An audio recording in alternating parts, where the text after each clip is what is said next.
الحمدللہ رب العالمین والصلاة والسلام علی رسولہ الامین وعلی آلہ واصحابہ اجمعین، اما بعد۔ میرے معزز سامعین، السلام علیکم ورحمۃ اللہ وبرکاتہ۔ اعوذ باللہ السمیع العلیم من الشیطان الرجیم، بسم اللہ الرحمن الرحیم۔ لکل جعلنا منکم شرعۃ ومنہاجا، صدق اللہ العظیم وصدق رسولہ النبی الکریم ونحن علی ذلک من الشاہدین۔ ساری تعریفیں، بڑھائی اور بزرگی سزاوار ہے اللہ رب العالمین کے لیے، جو میرا اور آپ کا اور اس پوری کائنات کا تنہا خالق، مالک، رازق اور پروردگار ہے، اور ہزاروں لاکھوں صلاۃ و سلام ہو اللہ کے آخری نبی حضرت محمد مصطفیٰ صلی اللہ علیہ وسلم پر، جنہوں نے اللہ کا پیغام اللہ کے بندوں تک پہنچایا اور اس کا حق ادا کیا۔ عزیز ساتھیوں، پچھلے جمعہ میں ہم نے اللہ تعالیٰ کی ممتا والی جو صفت ہے، اپنے بندوں سے محبت والی جو صفت ہے، اس سلسلے میں کچھ بات چیت کی تھی، اور ہم نے یہ دیکھا تھا کہ اللہ تعالیٰ اپنے بندوں کے سلسلے میں ان کے سدھرنے کی خاطر، ان کی بھلائی کی خاطر، تاکہ وہ دنیا میں سکون سے اچھی زندگی گزار سکیں اور پھر مرنے کے بعد پرلوک میں، آخرت میں وہ کامیابی کو حاصل کر سکیں، اللہ تعالیٰ آسانیاں ان کے لیے لگاتار پیدا کرتا چلا جاتا ہے نا۔ اللہ تعالیٰ کا اپنے بندوں کو دیکھنے کا معاملہ کسی ڈکٹیٹر کی طرح نہیں ہوتا کہ بس ایک ہی بات بتا دی اور پھر بس اس پر اٹل ہو گئے اور اسی پر اصرار کیا، اور ذرا سا بھی کوئی ڈیویشن جو ہے ٹالریٹ نہیں کیا، اور اگر کوئی ڈیویٹ ہو رہا ہے، ذرا سا بھی راہ راست سے ہٹ رہا ہے، تو پھر اس پر سخت سے سخت سزا کی کارروائی کرنا۔ یہ انداز، یہ مزاج دنیا میں بعض لوگوں کا تو ہو سکتا ہے، لیکن ایسا انداز اللہ تعالیٰ کا نہیں ہے۔ تو بہرحال ہم نے دیکھا کہ اللہ تعالیٰ چاہتا ہے کہ دنیا میں انسان اچھے اور بھلے لوگ بنے اور دوسروں کو فائدہ پہنچائیں، اور یہاں پر بھی وہ کامیابی سے اور خوشحالی کی زندگی گزاریں، اور پھر مرنے کے بعد اگر وہ اس امتحان میں کامیاب ہو جاتے ہیں تو پھر وہاں پر ہمیشہ ہمیشہ کی خوشی ہے، ہمیشہ ہمیشہ کا گھر ہے۔ عزیز ساتھیوں، اسی کانسیپٹ کو یعنی اپنے ذہنوں میں رکھتے ہوئے ہم اس سے جڑی ہوئی ایک اور اصطلاح پر آج کچھ بات کریں گے، اور وہ ہے شریعت۔ ٹھیک ہے، شریعت کا لفظی معنی ہوتا ہے طریقہ، ٹھیک ہے، زندگی گزارنے کا طریقہ، وے آف لائف، ٹھیک ہے، ایک مخصوص طریقہ ہے۔ اور پھر یعنی اس کے اور بھی آپ ایکسٹینٹیو مطلب میننگز کے اندر آپ جائیں گے تو آپ کو پتہ چلے گا کہ جیسے ایک راستہ ہوتا ہے نا، ایک ہائی وے ہوتی ہے، تو بالکل اسی طرح سے یعنی راستہ ہے نا اپنے پروردگار تک پہنچنے کا، ٹھیک سیدھا جو راستہ ہے، شارٹ کٹ ہے وہ، یعنی کہ یہ سارے میننگز اس لفظ کے اندر آتے ہیں شریعت۔ اب ہم جب اس بات کا انالیسس کرتے ہیں کہ اللہ تعالیٰ نے جب سب سے پہلے آدمی اور عورت یعنی کہ حضرت آدم علیہ السلام اور حضرت حوا علیہ السلام کو دنیا میں بھیجا ہے نا، جن کو ہماری ہندو قوم شیو اور پاروتی یا شنکر پاروتی کہتی ہے، ٹھیک ہے، اور ہماری جو کرسچن برادری ہے وہ ایڈم اینڈ ایو کہتی ہے، ٹھیک ہے۔ تو یہ جو پہلا کپل تھا ہے نا، پہلا جوڑا دنیا میں آیا، اور پھر ان دونوں سے مانوتا کی، انسانیت کی شروعات ہوئی ہے نا۔ اور پھر جیسے جیسے انسان بڑھتے چلے گئے ہے نا، اور پھر وہ دنیا کے اندر پھیلنے لگے ہے نا، وہ جس مقام پر اللہ تعالیٰ نے انہیں بسایا تھا، جیسا کہ ہم جانتے ہیں حدیثوں سے اور یعنی کہ تاریخی روایتوں سے بھی، کہ وہ مقام جہاں پر اللہ تعالیٰ نے حضرت آدم علیہ السلام کو بسایا تھا وہ تھا سرزمین ہند، یعنی ہمارے بھارت میں، ہمارے ہندوستان میں اللہ تعالیٰ نے آدم علیہ السلام کو بسایا تھا، ٹھیک ہے۔ یہاں سے انسانیت کا آغاز ہوا، یہاں سے مانوتا کا آغاز ہوا۔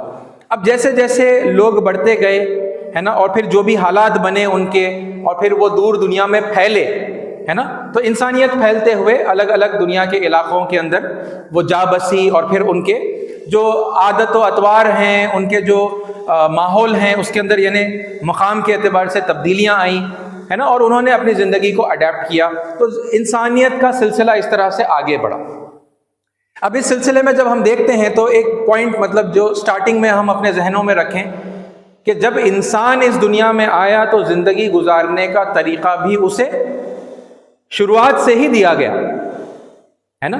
ایسا ممکن نہیں ہے کہ ایک لمبے عرصے تک انسان اس دنیا میں رہے اور انہیں ان کے رب کی طرف سے انکمپلیٹ، ادھورا زندگی گزارنے کا طریقہ دیا گیا۔ کیا ایسا ممکن ہے؟ ایسا ہرگز ممکن نہیں ہے۔ ان کو ان کے ان حالات کے حساب سے، ٹھیک ہے، ان کی اپنی ریکوائرمنٹس کے حساب سے جو چیز ان کے لیے سوٹیبل تھی اور جو ان کے لیے سوٹیبل نہیں تھی، ان کے لیے نقصان دہ تھی، تو اس وقت ان کو وہ کمپلیٹ گائیڈنس دی گئی، ٹھیک ہے۔ اسی گائیڈنس کو عربی میں ہم کیا کہہ رہے ہیں؟ شریعت، ہے نا۔ تو کیا کھانا ہے، کیا نہیں کھانا ہے نا۔ جیسا اگر ہم اس ایک چیز کو اگر دیکھ لیں تو اب جیسے مطلب ہم حلال کہتے ہیں اور حرام کہتے ہیں، ہے نا، تو طیبات جو پاکیزہ چیزیں ہوتی ہیں تو اللہ تعالیٰ نے انہیں ہمارے کھانے پینے کے لیے حلال کی ہیں، اور جو ناپاک چیزیں ہیں، وہ چیزیں جن سے ہمیں نقصان ہو سکتا ہے، ہماری صحت کو نقصان ہو سکتا ہے، اور وہ صرف یعنی فزیکلی ہی نہیں بلکہ مینٹلی، سائیکولوجیکلی بھی ہمیں نیگیٹو انفلوئنس کرنے والی جو چیزیں ہوتی ہیں، تو ان کو ہمیں نقصان سے بچانے کی خاطر اللہ تعالیٰ نے کیا کیا؟ حرام کیا، منع کیا، ہے نا۔ تو یہ جو یعنی حلال اور حرام یہ چیزیں کیا ہیں؟ یہ شریعت کے اندر آتی ہیں نا، یعنی ایک ہوتی ہے عبادات آتی ہیں، اور پھر اس کے بعد شریعہ کے اندر اور کیا کیا آتا ہے؟ آپ کے ڈوز اینڈ ڈونٹس آتے ہیں، آپ کے rights and responsibilities, duties and responsibilities آتی ہیں، ہے نا۔ کیا کرنا ہے، کیا نہیں کرنا ہے نا، کیا چیز الاؤڈ ہے، کیا چیز نہیں الاؤڈ ہے۔ یہ سب چیزوں کی ضرورت کیوں پیش آتی ہے؟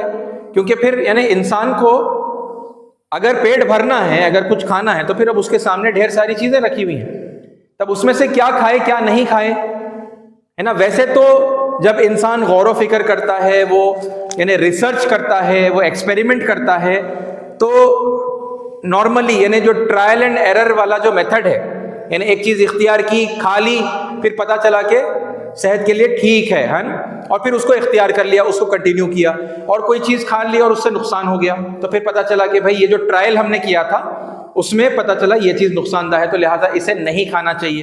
تو یہ تو ایک پروسیس ہے جس سے مطلب انسان لگاتار گزرتا ہے، لیکن جب پرمیشور نے انسانوں کو زمین پر بسایا تو ان کو وہ ودھی بھی بتائی، ان کو وہ شریعت بھی دی، ہے نا۔ اور پھر جیسے جیسے انسان دنیا میں پھیلے اور ان کی ضرورتیں، ہے نا، ان کے باڈی کے ریکوائرمنٹس، ان کی فزیکل اسٹرینتھ، ہے نا، ان کے سرکمسٹانسز، یہ سب چیزوں میں جیسے جیسے تبدیلی آئی، تو پھر اللہ تعالیٰ نے ان کے لیے سوٹیبل اضافہ یا پھر یعنی کہ کمی بیشی اور جو ترمیم ہے شریعت کے اندر، وے آف لائف کے اندر جو ماڈیفیکیشن کرنا تھا، ہے نا، وہ ان کو اپنے پیغمبروں کے ذریعے سے اللہ تعالیٰ نے بتایا۔ تو یہ بات مطلب ایک بہت امپورٹنٹ جیسا جو ذہن میں رکھنے کی ہے، وہ کیا ہے کہ یہ جب شریعت بدلی، یہ کیوں بدلی؟ یہ اس لیے نہیں بدلی کیونکہ اللہ تعالیٰ کو وہ نہیں معلوم تھا، ہے نا، اور بعد میں اللہ تعالیٰ نے ڈسکور کیا، پرمیشور کو پتا چلا کہ اچھا یہ چیز ٹھیک نہیں ہے تو پھر کچھ چینج کر دو، نہیں، ایسا ہرگز نہیں ہے، بلکہ انسانوں کی ضرورتیں بدلی، ہے نا، انسانوں کی کیپیسٹی کئی چیزوں میں بدلی، ہے نا، ان کا لائف سٹائل کئی چیزوں کے اندر بدلا، تو اس حساب سے ان کو پھر جس چیز کی ضرورت تھی، ہے نا، اور جو چیز ان کے لیے نقصان دہ بن گئی تھی اور کوئی اور چیز اس میں، ہے نا، مطلب حالات کے اندر ایسی آ گئی تھی جو ان کے لیے نفع بخش تھی، تو پھر وہ چینجز کو اللہ تعالیٰ نے بندوں کی آسانی کے لیے اپنی طرف سے بتایا ہے نا۔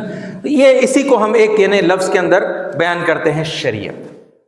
میں آپ کو ایک دو تین یعنی ایگزامپلز دوں گا اس سلسلے میں، مثالیں ہیں۔ جیسا آپ جانتے ہیں کہ پرانے زمانے میں لوگ جس ماحول میں رہتے تھے تو ہر طرف جھاڑیاں، ہے نا، جھاڑ پودے ہیں، جنگل جیسا، ہے نا، ماحول ہے، یہ کانکریٹ کے جنگل جن کو ہم آج کہتے ہیں نا سٹیز کو کیا کہتے ہیں، کانکریٹ کا جنگل، تو پہلے کانکریٹ کے جنگل نہیں تھے، ہے نا، لوگ مطلب جو ریئل فارسٹ ہوتے تھے تو وہاں پر ویسے ماحول کے اندر لوگ رہتے تھے. اب وہاں پر کیڑے ہیں، مکوڑے ہیں، ہے نا، سانپ ہیں، بچھو ہیں، موذی جانور ہیں، ہے نا، چیتے ہیں، شیر ہیں، بھیڑیے ہیں جو ان کو نقصان پہنچا سکتے تھے. تو پرانے زمانے میں جو طریقے بتائے گئے ہیں ان میں سے ایک طریقہ تھا آگ جلانے کا، بہت امپورٹنٹ تھا، کیونکہ آگ سے یہ جو موذی جانور ہیں یہ ڈرتے ہیں یا دور رہتے ہیں، ہے نا. یہ جو چیتے ہیں، بھیڑیے ہیں، سانپ ہیں، تقریباً ہر جانور یعنی آگ سے ڈرتا ہے، اور پھر اس کا جو دھواں ہوتا ہے نا، اس سے پھر یہ کیڑے پتنگے وہ قریب میں نہیں آتے. تو یہ ریکوائرمنٹ ابھی کمپلیٹلی ختم نہیں ہوئی، آج بھی ہے نا. آپ ریموٹ ایریاز میں چلے جائیے، آپ ولیجز میں چلے جائیے، آپ فارسٹ کے یعنی قریب جا کے آپ رہیے، فارسٹ کے اندر جا کے آج بھی لوگ یعنی کیمپنگ وغیرہ کرتے ہیں، یا پھر ایسے ٹرائبز ہیں جو مطلب آج بھی وہاں پر یعنی اپنی پوری زندگی گزارتے ہیں. تو وہ سرکمسٹانسز میں ان کے لیے آگ جلانا ان کے یعنی وے آف لائف کا مطلب ان کا طریقہ تھا، ہے نا. تو جو چیز ان کے لیے ضروری تھی وہ ان کو بتائی گئی. اب آج ہم میں سے اکثر لوگ جو شہروں میں رہتے ہیں، کانکریٹ کے جو ہے گھروں میں رہتے ہیں، ہے نا، تو ہم یہ ممکن ہے کہ محسوس کریں بھائی ہم کو اس طرح کی آگ جلانے کی ضرورت نہیں ہے نا. تو ایک ایگزامپل مطلب پچھلے زمانے کے اعتبار سے، لوگوں کے حالات کے اعتبار سے جو ان کے لیے ضروری تھا، اور آج مطلب بہت سارے لوگوں کے لیے وہ ضروری نہیں ہے نا. بالکل اسی طرح آپ ایک اور چیز دیکھیں، ٹرانسپورٹیشن کتنا ڈیولپ ہوا ہے نا. اور ٹرانسپورٹیشن کے حوالے سے اگر میں شریعت کا ایک پہلو آپ کے سامنے رکھوں کہ پچھلی شریعتوں میں مخصوص عبادت گاہوں کے اندر ہی عبادت کرنے کی انومتی تھی، پرمیشن تھی. وہاں سے ہٹ کر کسی اور مقام پر، کسی اور جگہ پر عبادت کرنے کی پرمیشن نہیں تھی پچھلی شریعتوں میں.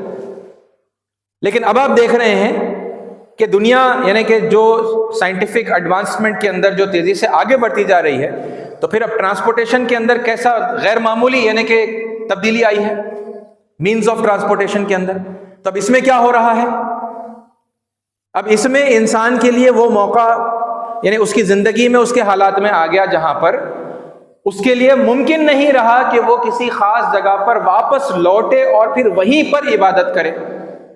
چنانچہ ہم یہ جانتے ہیں کہ محمد صلی اللہ علیہ وسلم کی شریعت کے اندر اللہ تعالیٰ نے یہ بات بتا دی کہ ساری زمین کو پاک کر دیا گیا ہے، مسجد بنا دیا گیا ہے، اب تم جہاں چاہو وہاں پر عبادت کر سکتے ہو.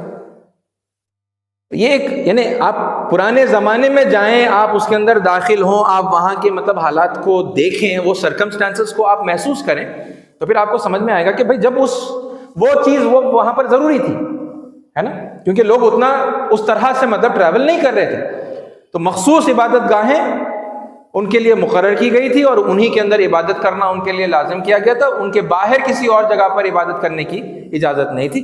اور یہاں پر اب چونکہ اب دن بھر میں اتنا ہم ٹریول کرتے ہیں، ہم میں سے بہت سارے لوگ کہ مطلب پتہ نہیں کہاں ہوں گے، تو پھر یہ پرمیشن دے دی گئی کہ ٹھیک ہے آپ کہیں پر بھی مطلب عبادت کر لیجئے گا، ہے نا. یہ چیز آپ سمجھ رہے ہیں کہ یہ کس کی ضرورت تھی، یہ انسانوں کی ضرورت تھی، ہے نا. اور بس اسی حوالے سے ایک اور آخری اگزامپل میں آپ کو اگر دوں، آپ دیکھیں گے کہ پچھلی شریعتوں میں، پچھلے پیغمبروں کے ماننے والوں میں جیسے 24 آورز کی عبادت بھی تھی، ہے نا. جیسے کہ فرائیڈے ایوننگ سے ان کی اگر عبادت شروع ہوئی تو پھر سیٹرڈے ایوننگ تک 24 آور ان کو عبادت میں مصروف رہنا پڑتا تھا. ان کے روزے بھی ایسے ہوا کرتے تھے، 24 آورز کی کمپلیٹ فاسٹنگ. لیکن پھر اگر آپ پھر ان لوگوں کا جو یعنی ہیلتھ کا جو کنڈیشن تھا، ان کی جو فزیکل یعنی اسٹرینتھ تھی، اسٹیمنا تھا، اس سے اگر ہم آج کے لوگوں کو کمپیئر کریں گے تو ایک بالکل کلیئر ڈفرنس آپ کو سمجھ میں آتا ہے نا کہ آج کل کی جنریشن اگرچہ کہ انٹلیکچولی زیادہ مطلب آگے ہے نا، آئی کیو کے اندر ہائی محسوس ہوتی ہے، لیکن فزیکلی کیا ہے، کیا ہم اپنے باپ دادا کے مقابلے میں فزیکلی زیادہ اسٹرانگ ہیں؟ یعنی اوور آل میں بات کر رہا ہوں، اوور آل یعنی سارے جو دنیا میں لوگ بس رہے ہیں، ہے نا. ایکسیپشن تو ہو سکتے ہیں، ظاہر سی بات ہے، لیکن اوور آل کیا ہو رہا ہے، ہمارا لائف سپین بھی کم ہو رہا ہے، ہماری ہیلتھ بھی ان کے مقابلے میں کم تر ہے نا. تو وہ لوگ اس قابل تھے کہ وہ 24 گھنٹے کا روزہ، 24 گھنٹے کی عبادت وہ کر سکتے تھے، لیکن اب آج کا انسان نہیں کر سکتا، تو اس کے لیے یعنی فلیکسیبلٹی دے دی گئی، اتنی لمبی لمبی عبادتوں کے لیے اس کو نہیں کہا گیا ہے نا، جو ڈیوریشن ہے وہ شارٹ کر دیا گیا ہے۔ چنانچہ ہم دیکھتے ہیں کہ اب جو روزے رکھے جاتے ہیں تو بہرحال مطلب وہ تو ڈیپینڈ کرتا ہے، ظاہر سی بات ہے کہ آپ جغرافیکلی کہاں پر دنیا میں لوکیٹڈ ہیں، لیکن پھر اب اس کے حساب سے ہوتا یہ ہے کہ مطلب کوئی 9 گھنٹے کے روزے، کوئی 10 گھنٹے کے روزے، کوئی 12 گھنٹے کے، کوئی 14 گھنٹے کے روزے رکھتا ہے۔ پھر وہ موسم کے حساب سے بھی یعنی کہ ڈیوریشن چینج ہوتا ہے۔ سردی کے موسم میں رمضان کا مہینہ آ گیا تو پھر روزے ہے نا، دن چھوٹا ہوتا ہے تو روزے بھی چھوٹے ہوتے ہیں۔ گرما کے موسم میں اگر رمضان آ گیا تو پھر دن بڑا لمبا ہوتا ہے تو پھر روزے بھی لمبے ہو جاتے ہیں۔ مگر 24 گھنٹے نہیں، مطلب یہ یعنی فزیکلی انسان آج یعنی میجورٹی، کیونکہ جو دین ہے وہ سب کے لیے ہے نا، وہ مطلب دینے والا بھی اس طرح کی کوئی عبادت یا کوئی زندگی گزارنے کا طریقہ بتائے جو میجورٹی لوگوں کے لیے، ہر ایک کے لیے پاسبل ہو، ہے نا۔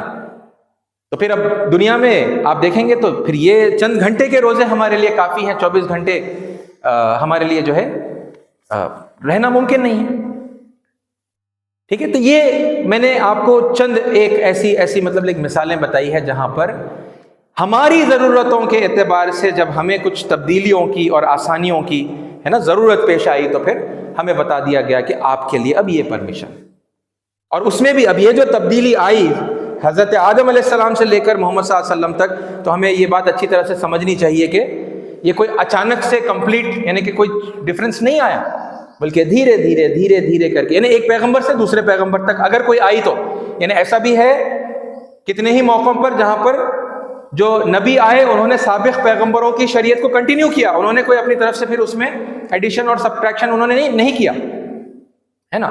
لیکن جب پھر ضرورت پیش آئی تو اللہ تعالیٰ نے اپنے کسی پیغمبر کے ذریعے سے اس کے اندر کچھ ترمیم کی، ہے نا، اور وہ ترمیم کس کے لیے تھی، کس کی وجہ سے تھی، وہ ہماری ضرورتوں کی، ہماری کمزوریوں کی، ہماری آسانیوں کو پیش نظر رکھتے ہوئے اللہ تعالیٰ نے ہمارے لیے کی ہے نا۔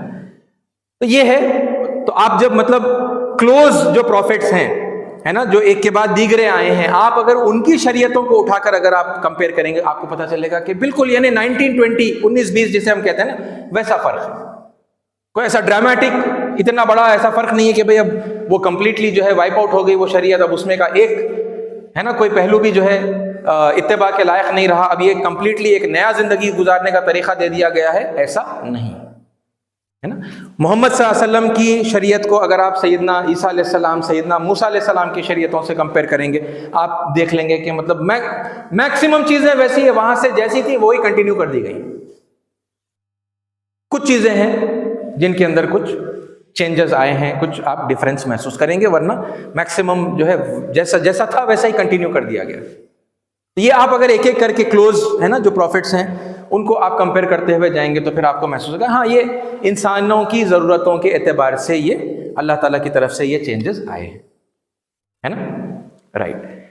تو یہ ایک پہلو ہو گیا ہے نا، اور یہی بات اللہ تعالیٰ قرآن مجید میں اس آیت میں بیان کرتا ہے، لِكُلٍّ جَعَلْنَا مِنْكُمْ شِرْعَةً وَمِنْهَاجًا، ہم نے تم میں سے ہر ایک کے لیے، یعنی یہ آپ ان الفاظ کا اگر آپ جائزہ لیں تو یہاں تک اس کا میننگ آتا ہے کہ فار ایوری انڈیویجول پرسن، تم میں سے ہر ایک انڈیویجول ہے نا منفرد ایک شخص کے لیے ہم نے شریعت دی، لِكُلٍّ، ٹھیک ہے، اتنا یعنی کہ اس میں ڈیپتھ ہے ان الفاظ کے اندر کہ لِكُلٍّ جَعَلْنَا مِنْكُمْ، ہم نے تم میں سے ہر ایک کے لیے بنایا کیا، شِرْعَةً وَمِنْهَاجًا، شریعت بھی اور اس کا منہج بھی، یعنی اس کا امپلیمنٹیشن کا طریقہ آپ کریں، ٹھیک ہے، ان کو قانون دیا گیا اور پھر وہ قانون کے امپلیمنٹیشن کا طریقہ، وے آف لائف سب کو دیا گیا ہے نا۔ اب یہ بات یہاں تک ہم نے سمجھی کہ سب کو ہے نا، انسانیت کی شروعات سے لے کر محمد صلی اللہ علیہ وسلم تک اللہ تعالیٰ نے لوگوں کو زندگی گزارنے کے یہ مختلف طریقے ان کے حالات کے اعتبار سے، ان کی ضرورتوں کے اعتبار سے جو ان کے لیے بہتر تھا وہ ان کو کرنے کا حکم دیا گیا، جو ان کے لیے نقصان دہ تھا اس سے ان کو بچنے کا حکم دیا گیا۔ یہ اس طرح سے یعنی شریعتیں تھوڑی تھوڑی تبدیلیوں کے ساتھ میں پروگرس ہوتی ہوئی آئی ہیں. ٹھیک ہے. اب یہاں پر ہم اس بات پر آ جاتے ہیں کہ اب فائنل پروفٹ، انتم رشی محمد صلی اللہ علیہ وسلم اس دنیا میں تشریف لائے ہیں، اور پھر انہوں نے اپنی شریعت، جو آخری شریعت ہے، وہ انہوں نے لوگوں کے سامنے پیش کر دی ہے نا. اب یہاں ایک سوال آتا ہے، اور خاص طور پر یعنی مسلمانوں میں یہ سوال ہے، اور پھر اس پر جو کچھ بھی چرچا ہوتی ہے، جو بھی پوائنٹ آف ویو، جو بھی رائے مطلب ہمارے اہل علم رکھتے ہیں، یا ہمارے اہل علم میں سے جو لوگ رکھتے ہیں، ٹھیک ہے، اس میں سے کچھ باتیں ایسی ہیں جو پھر کنٹروورشل ہو گئی ہے نا. اور پھر یہ ایک اور یعنی اسلامک ٹرمینالوجیز کے اندر شریعت ایک اور ایسا لفظ بن گیا جو ڈسپیوٹڈ ہو گیا، جو یعنی کانفلکٹنگ ہو گیا، جس سے لوگ ذرا چڑنے لگے یا بیزار آنے لگے، اور بعض لوگ نفرت بھی کرنے لگے. جہاں دیکھو وہاں یہ لوگ کیا کرتے ہیں، شریعت شریعت شریعت ہے نا. مسلمان شریعت کا پابند ہے، اور وہ پوری دنیا کے اندر شریعت کو نافذ کرنا چاہتا ہے. یہ ہے نا، مطلب آپ دنیا میں دیکھ رہے ہیں کہ اس طرح کے ریاکشنز لوگوں کے پاس سے آ رہے ہیں. ٹھیک ہے. اب یہ پس منظر کو سامنے رکھتے ہوئے میں آپ کے سامنے اب اس یعنی کہ اصطلاح کو لے کر، یہ ٹرمینالوجی کو لے کر اس کا ایک اور پہلو، اہم پہلو آپ کے سامنے میں رکھنا چاہتا ہوں. دیکھیے، اور وہ پہلو یہ ہے کہ محمد صلی اللہ علیہ وسلم کی جو شریعت ہے، اوکے، اس پر من و ان، جو کا توں، جیسے بتایا گیا ہے بالکل ویسے ہی پوری شریعت کے اوپر کمپلیٹلی عمل کرنا ہر اس بندے کے لیے لازم ہے جو اپنے آپ کو ایمان والا کہتا ہے، جو قرآن مجید پر، جو اللہ تعالیٰ کی طرف سے نازل ہونے والی آخری آسمانی کتاب ہے، یعنی پرمیشور کی طرف سے جن گرنتھوں کا اوترن ہوا تو یہ انتم گرنتھ ہے قرآن، اور جو ایش دوت آئے، جو پیغمبر آئے اللہ تعالیٰ کی طرف سے، ان میں سے یہ کون ہے؟ محمد صلی اللہ علیہ وسلم، وہ انتم رشی ہے، وہ آخری پیغمبر ہیں. ان پر ایمان لانے والے جو لوگ ہیں، ان کے لیے یہ لازمی ہے کہ وہ محمد صلی اللہ علیہ وسلم کی پوری شریعت کے اوپر کمپلیٹ عمل کریں، اس میں کوئی دو رائے نہیں. اور پھر اس کے ساتھ میں ان لوگوں کا کیا ہوگا ہے نا، ان لوگوں کا کیا ہوگا جو محمد صلی اللہ علیہ وسلم کو ابھی نہیں مانتے ہے نا. کیوں نہیں مانتے، یہ اس پر ہم یعنی کئی مرتبہ یعنی چرچا کر چکے ہیں. میں نے اپنے خطبوں کے اندر اور دوسرے موقعوں کے اوپر یہ باتیں آپ کے سامنے رکھی ہیں. ہمارے پیش کرنے کے انداز میں کہاں کہاں پر لگاتار ہم غلطیاں کر رہے تھے ایز اے مسلم، ٹھیک ہے، وہ میں نے آپ کے سامنے اس میں سے کئی باتیں الگ الگ موقعوں پر رکھی ہیں. ٹھیک ہے. لیکن بہرحال واٹ ایور دا ریزن ہے نا، جو بھی مطلب وجہ ہے ان کے نہیں ماننے کی، یا اب تک وہ واقف نہیں ہوئے ہے نا، انہوں نے انکار نہیں کیا ہوگا، لیکن انہوں نے یعنی کہ قبول بھی نہیں کیا، وہ ایمان بھی نہیں لائے. تو یہ سارے جو لوگ ہیں، جو مثلا میں کہوں آپ سے، جو ہندو ہیں، ٹھیک ہے، جو یہودی ہیں، جوز ہیں، عیسائی ہیں، کرسچنز ہیں، ٹھیک ہے، اور پھر بدھسٹ ہوں گے، جین ہوں گے، ٹھیک ہے، یہ الگ الگ لوگ ہیں. تب ان لوگوں کا کیا ہے نا، یہ ایک سیپریٹ، یعنی آپ اس بات کو بہت یعنی بائیفرکیٹ کر کے میں چاہوں گا کہ کلیئرلی سمجھیں. ٹھیک ہے، کہ ان لوگوں کا کیا ان کو بھی محمد صلی اللہ علیہ وسلم کی شریعت پر چلانا ہے؟ کیا ان پر ہم شریعت فورس کریں گے؟ کیونکہ ایسا ہی بہت سارے ہمارے اہل علم کہہ رہے ہیں ہے نا، کہ بس یعنی کہ کسی کے پاس کوئی چوائس نہیں ہے سوائے محمد صلی اللہ علیہ وسلم کی شریعت کے.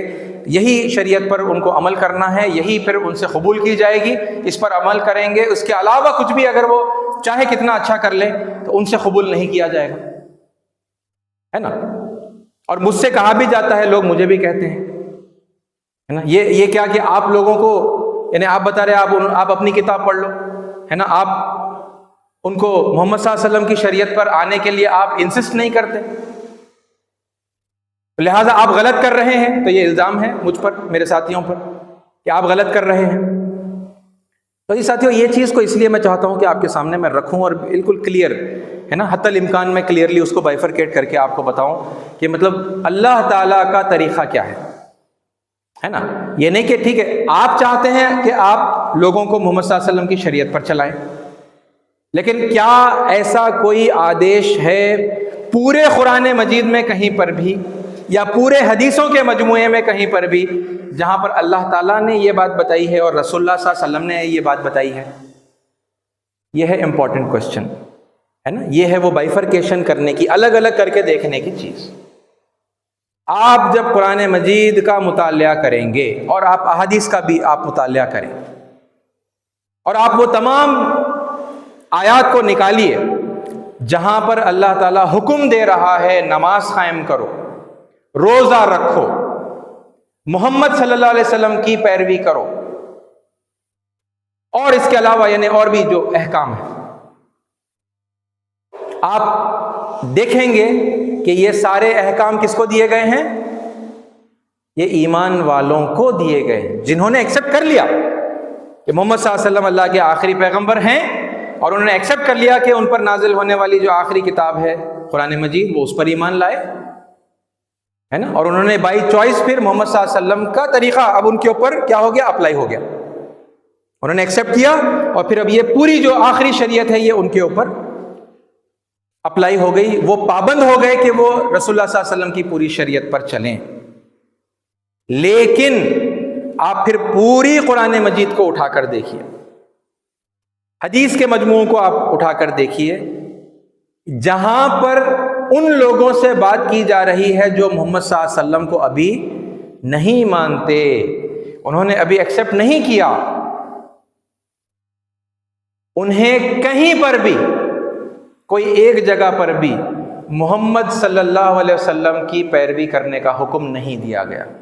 شریعت، یہ آخری شریعت تم پر لازم ہے، یہ فالو کرو، یہ حکم ان کو نہیں دیا. جیسے ہے نا کہ نماز قائم کرو، نماز قائم کرو، کس کو حکم دیا گیا ہے؟ روزے رکھو، رمضان کا مہینہ آ گیا، روزے رکھو. وہ جیسے ہی مہینہ تم پاؤ گے تو تم پر لازم ہے روزے رکھنا، فرض ہے. اور اس جیسے اور بھی جتنے بھی احکام ہیں، کسے دیے گئے یہ احکام؟ ایمان لانے والوں کو دیے گئے، ہے نا.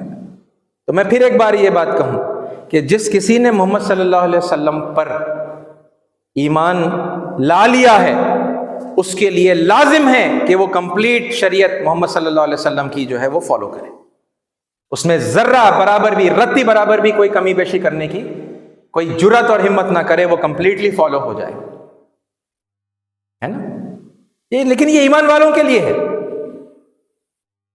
رہی بات ان لوگوں کی جو ابھی محمد صلی اللہ علیہ وسلم کو نہیں جانتے، ہے نا، ابھی نہیں پہچانتے، ابھی انہوں نے ایکسیپٹ نہیں کیا، ان کے لیے کیا ہے؟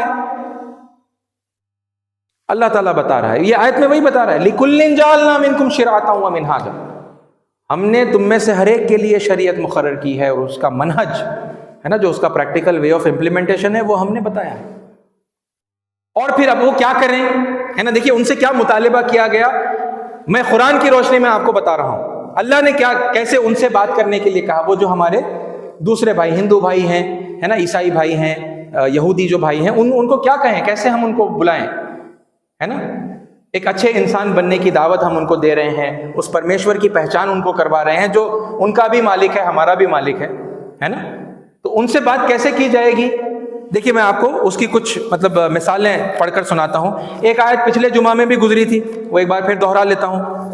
وَلَوْ أَنَّ أَهْلَ الْكِتَابِ آمَنُوا، اور کاش کے اہل کتاب یعنی کتاب والے، ڈیوائن اسکرپچرز والے، ہے نا، ایشوریہ گرنتھ والے جو لوگ ہیں، یعنی ہندو ہیں ان کے پاس وید ہیں، اپنشد ہیں، گیتا ہے، جوز ہیں ان کے پاس اولڈ ٹیسٹمنٹ ہے، تورا، ٹھیک ہے، کرسچنز ہیں ان کے پاس ہولی بائبل کی نیو ٹیسٹمنٹ ہے، انجیل، ٹھیک ہے، یہ اہل کتاب.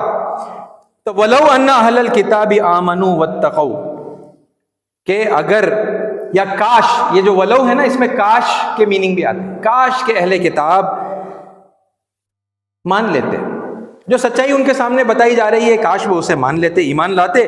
واتقوا، اور وہ تقوی اختیار کرتے، یعنی پرمیشور سے محبت، ہے نا، اختیار کرتے اور برائی کرنے سے ڈرتے. لَكَفَّرْنَا عَنْهُمْ سَيِّئَاتِهِمْ، تو ہم ان کے جو گناہ ہیں وہ ہم معاف کر دیتے، ان کے پاپوں کو ہم دھو دیتے.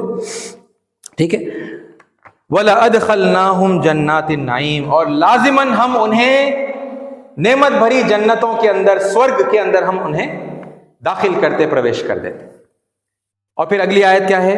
وَلَوْ أَنَّهُمْ أَقَامُوا التَّوْرَاةَ، یہ آیت پچھلی بار آئی تھی، ہے نا. وَلَوْ أَنَّهُمْ، کاش کے وہ لوگ کون؟ اہل کتاب، یعنی یہ ایمان والوں سے بات نہیں ہو رہی.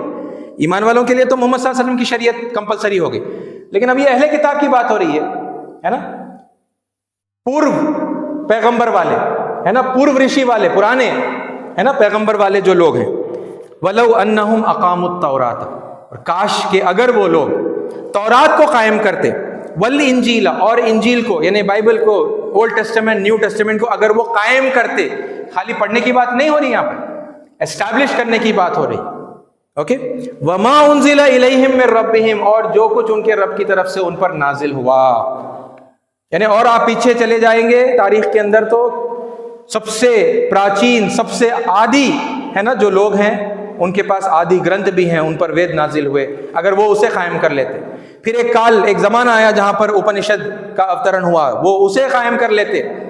پھر اسی علاقے کے لوگوں کے لیے، ہے نا، آخر میں بھگوت گیتا نازل ہوئی، وہ اگر اسے قائم کر لیتے، ہے نا. وما انزل الیہ، نے ہر کتاب کا نام نہیں لیا، جو لوگ سامنے ہیں ان کے کتابوں کا نام لیا گیا، اور پھر کہا گیا جو کچھ تمہارے رب کی طرف سے تم پر نازل ہوا، اگر یہ لوگ اسے قائم کر لیتے، لَأَكَلُوا مِن فَوْقِهِمْ، تو لازماً اپنے اوپر سے وہ رزق پاتے تھے، وہ کھاتے تھے. اکلو مطلب لٹرلی میننگ کھانا ہے، اپنے اوپر سے کھاتے تھے. وَمِن تَحْتِ أَرْجُلِهِمْ، اپنے پیروں کے نیچے سے کھاتے تھے. یعنی رزق اتنا ہوتا کہ اوپر سے رزق آ رہا ہے، نیچے سے زمین میں سے رزق ابل رہا ہے. ایسا ہو کیا کرنے پر؟ ان کے پاس جو کتاب نازل ہوئی اگر وہ اسے قائم کر لیتے. یعنی اب شریعت کس کی ہوئی؟ وہ کس کی شریعت؟ اگر اپنی پرانی کتاب کو فالو کر رہے ہیں تو کس کی شریعت کو فالو کر رہے ہیں؟ وہ اپنے پیغمبر کی سابق شریعت کو ہی فالو کر رہے ہیں نا. اور اگر ایسا کرتے تو اپنے اوپر سے ان کو رزق ملتا، اپنے پیروں کے نیچے سے جو ہے انہیں رزق ملتا. اور پھر یہ بتایا گیا کہ منہم امتم مقتصدہ، ان میں ایک گروپ ایسا ہے جو راست روح ہے، جو راہ راست پر ہے نا، وہ سچے سیدھے راستے پر، ست مارگ پر ہے، وہ پہلے سے ہے، ایک گروہ ہے.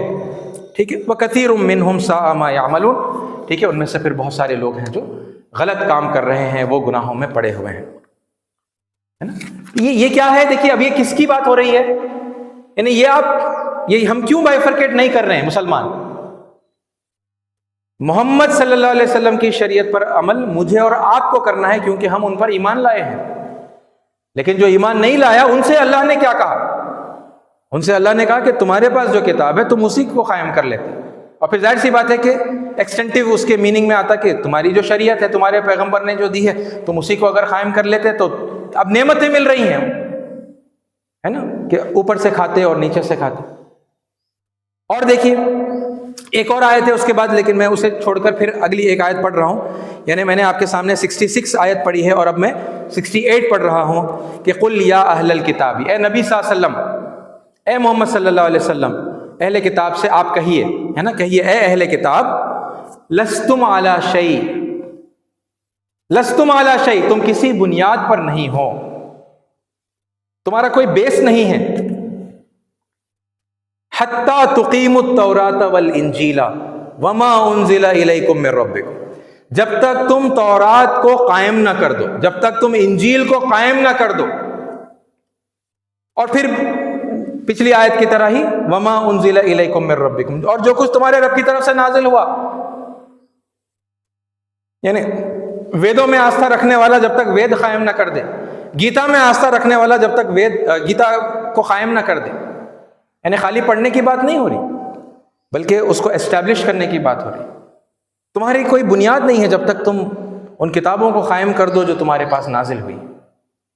لستم علی شیء، یہ کب؟ اب یہ دیکھیے میں نے لاسٹ ٹائم بھی بتایا تھا، پھر یعنی ریکیپ کر رہا ہوں، یہ آیتوں کا پس منظر آپ دیکھیے، یہ کب کہا جا رہا ہے.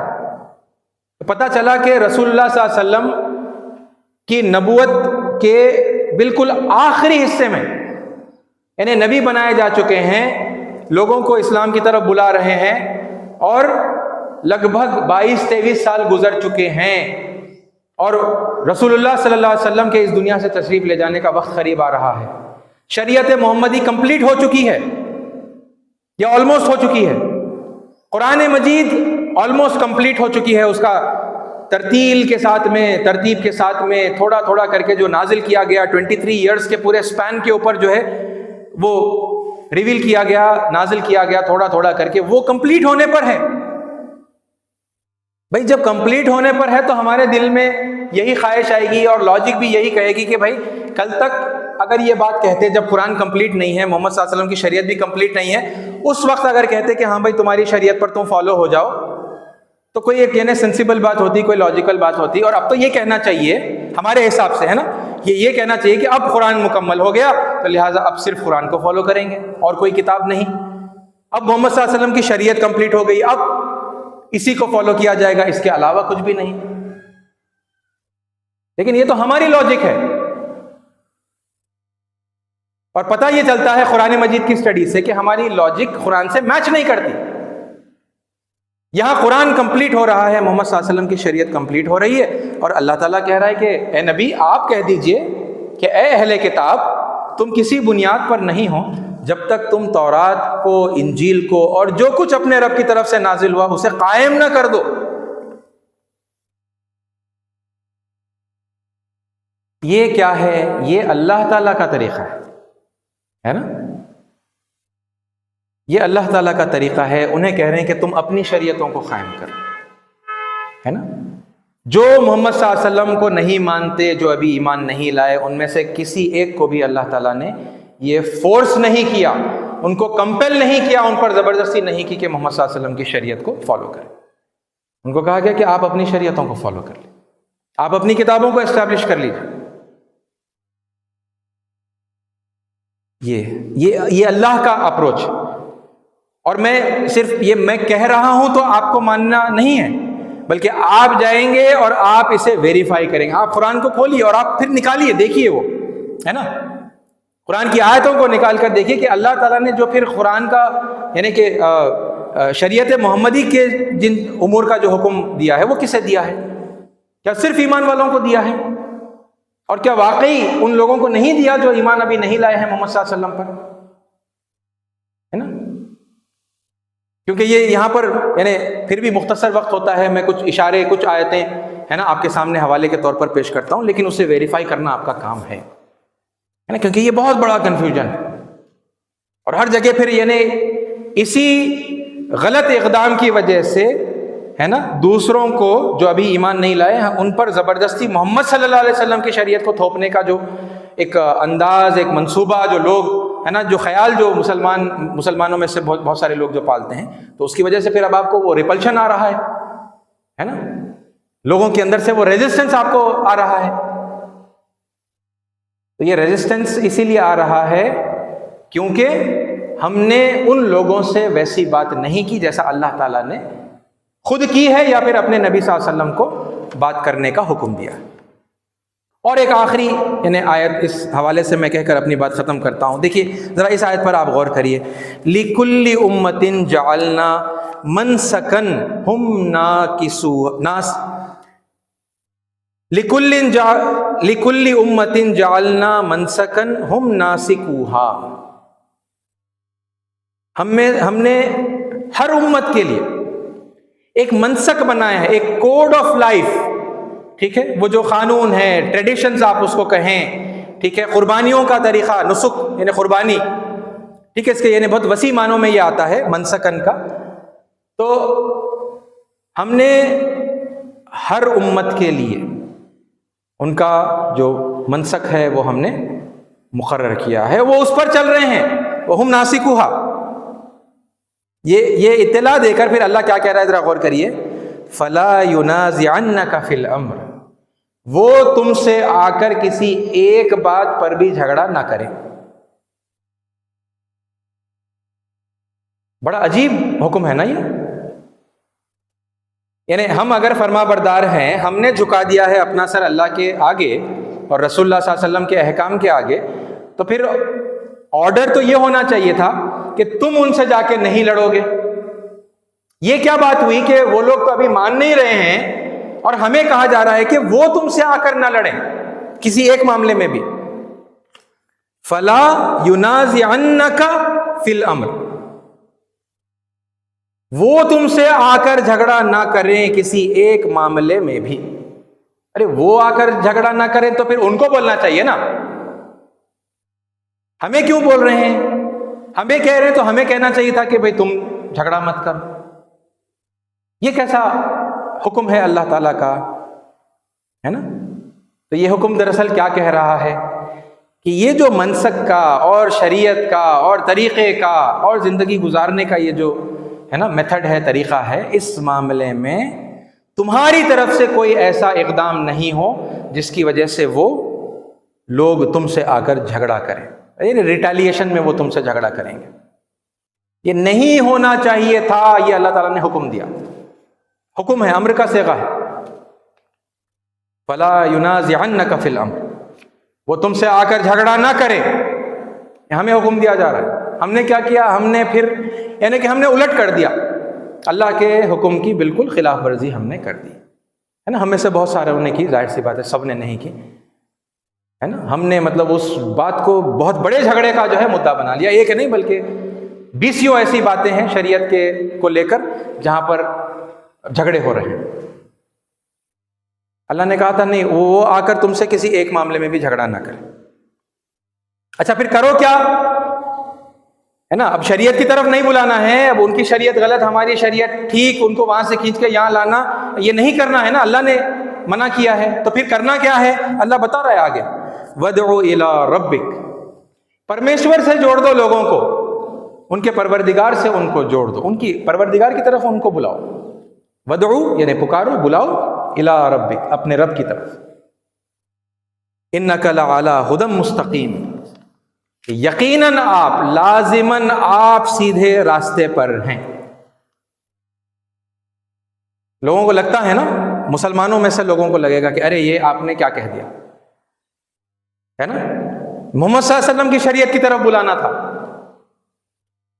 نہیں، اللہ نے ویسے نہیں، میں آیتوں کے حوالے سے آپ کو بتا رہا ہوں، اللہ نے ایسا نہیں کیا. اور جب نہیں کریں گے ویسا، ان سے کہیں گے مطلب کہ آپ اپنی شریعت پر ہی عمل کر لیجئے، کیونکہ آپ نہیں مانتے نا. آپ جس کو مانتے ہیں اس کے حساب سے آپ مطلب اپنی ریلیجس اسکرپچر، اپنے ریلیجس اتھارٹی، اپنے ہیرو کو مانتے ہوئے آپ اسی شریعت کو یعنی پوری ایمانداری کے ساتھ آپ اسی پر قائم ہو جائیے. یہ بات جب ہم ان سے کہیں گے کہ لوگوں کو لگے گا نا کہ ارے یہ بھٹک گیا. اس کا جواب ہے جو اللہ تعالیٰ دے رہا ہے کہ بلاؤ لوگوں کو رب کی طرف، اپنے رب کی طرف، ہے نا. رب سے جوڑ دو، گاڈ سے جوڑ دو، گاڈ آلمائٹی سے. اور یہ جو لوگ سمجھیں گے کہ تم بھٹک گئے ہو، نہیں، یقیناً تم، لازماً تم سیدھے راستے پر. تو عزیز ساتھیو، یہ اپروچ ہے اللہ تعالیٰ کا جسے پریکٹیکلی محمد صلی اللہ علیہ وسلم نے امپلیمنٹ کیا. یہ دو الگ الگ، یعنی اگر آپ بائیفرکیشن کریں تو دو الگ الگ گروپس کے اندر سارے لوگ تقسیم ہوتے ہیں. ایک وہ جو محمد صلی اللہ علیہ وسلم کو مان چکے ہیں، ایمان والے، وہ اپنے آپ کو مومن اور مسلم کہتے ہیں، ٹھیک ہے. اور پھر یعنی دنیا کی ایک بہت بڑی آبادی ہے جو ابھی واقف نہیں ہوئی، جو ابھی انہوں نے محمد صلی اللہ علیہ وسلم کو نہیں پہچانا، محمد صلی اللہ علیہ وسلم کو وہ اپنا نہیں سمجھتے. اس میں بہت بڑا ہاتھ ہمارا ہے، یہ میں بار بار آپ کے سامنے کہتا رہتا ہوں. بہرحال جو بھی ریزن ہے انہوں نے نہیں مانا، ان سے کیا کہا جائے گا، ہے نا. وہ ہم پھر قرآن کی روشنی میں دیکھتے ہیں. تو ان سے نہیں کہا گیا، کہیں کوئی ایک مقام پر بھی نہیں کہا گیا کہ محمد صلی اللہ علیہ وسلم کی شریعت پر تم کو عمل کرنا ہے، بلکہ انہیں کہا گیا کہ ٹھیک ہے، تم اپنے شریعت پر، اپنی کتاب کو قائم کر لو، اپنے نبی کے راستے پر تم چلو، ہے نا. تو یہ ہوتا ہے نا، یہ جو یونیورسل میسج، کیونکہ میسج سیم ہے نا. اب لوگوں کو سمجھنے میں کچھ وقت لگے گا. وہ سمجھیں گے کہ کوئی نیا دین ہے، کوئی نیا دھرم ہے نا، وہ ودیشی ہے، ایسا سمجھیں گے لوگ، ٹھیک ہے. تو ہمارا تو کام یہ ہے کہ مطلب اسے رشتہ جوڑتے ہوئے، ہے نا، دینی رشتہ جوڑتے ہوئے، پیغمبروں کے سلسلے کا رشتہ جوڑتے ہوئے، ان سابق پیغمبروں سے ایمان کا رشتہ لوگوں کو بتاتے ہوئے، اور ان سابق کتابوں پر، آسمانی کتابوں پر ہمارا جو ایمان کا رشتہ ہے وہ لوگوں کے سامنے ظاہر کرتے ہوئے ہم انہیں بتاتے. لیکن بہرحال جیسے بھی ہم بتاتے آئے ہیں، بہت ساری خامیوں کے ساتھ اور کوتاہیوں کے ساتھ میں اب تک، ٹھیک ہے. تو پھر بہت ساری غلط فہمیاں لوگوں میں پیدا ہو گئی ہیں، پھیل گئی ہیں، ہے نا. کم از کم اب اس بات کو ہم ریئلائز کریں کہ جو کر رہے تھے ہے نا لوگوں کو اچھے انسان بننے کے لیے بلانے کا جو طریقہ ہم نے اختیار کیا تھا وہ نامناسب تھا، اس میں کچھ غلطیاں ہو رہی تھی، اور پھر قرآن کی روشنی میں اور حدیثوں کی روشنی میں اپنی روش کو ٹھیک کر لیں۔ یہ بات بعید نہیں ہے، یہ کوئی دور کی بات نہیں ہے کہ اللہ تعالیٰ یعنی ہم جب اپنے دل میں ہے نا سارے لوگوں کے لیے اس محبت کے جذبے کو پیدا کریں گے اور پہلے سے ہے تو جب ابھاریں گے ہے نا، تو پھر اللہ تعالیٰ ان کے دلوں سے نفرتوں کو ہٹائے گا اور ان کے دلوں میں ہمارے لیے محبت ہے نا ڈالے گا، اور پھر ہم مل کر یعنی کہ ایک ہوں گے ہے نا، یونائٹ ہوں گے، متحد ہوں گے تو امن آئے گا ہے نا، پیس آئے گا۔ جب امن آئے گا تو پھر اس میں ترقی کی اور ہے نا پروگریس کی جو ہے باتیں ہوں گی، اس میں ہم آگے بڑھیں گے۔ تو اللہ تعالیٰ اسی طرح ہمیں ان حق پر مبنی باتوں کو سمجھنے کی، ان پر عمل کرنے کی اور پھر سب تک پہنچانے کی توفیق عطا فرمائے۔ آمین۔ وآخر الدعوانا الحمد للہ رب العالمین۔